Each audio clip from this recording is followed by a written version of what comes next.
Jama'a assalamu alaikum. Sunana Sadiq Muhammad Mai Gatari, jami'in hulɗa da jama'a na hukumar hana sha da fataucin miyagun ƙwayoyi na ƙasa wanda aka fi sani da NDLEA reshen jihar Kano.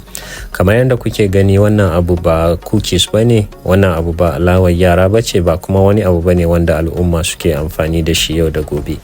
Wannan abu da kuke gani tabar wiwi ce aka sarrafa ta aka maida ta cikin wannan gida dangane an batar da hankalin iyaye.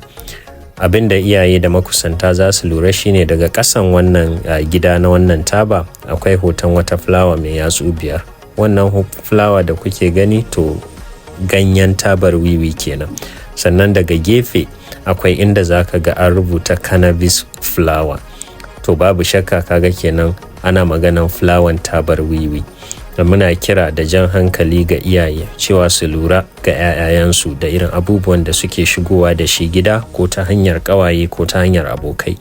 Duk sanda suka ga wani abu bako wanda ba su gane ba, to babu shakka su sa ido su binciki wannan abu, su duba shi yanda ya kamata don ganin sun guje wa 'ya'yayansu faɗawa cikin wannan halaka.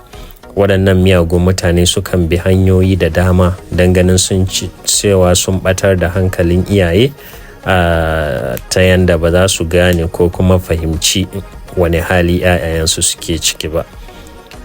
A wannan gaba, a madadin Kwamanda Abubakar Idris Ahmad, babban jami'in hukumar mu a nan jihar Kano, muna yi muku fatan alkhairi da kuma fatan a yi bikin sabuwar shekara lafiya. Jama'a assalamu alaikum.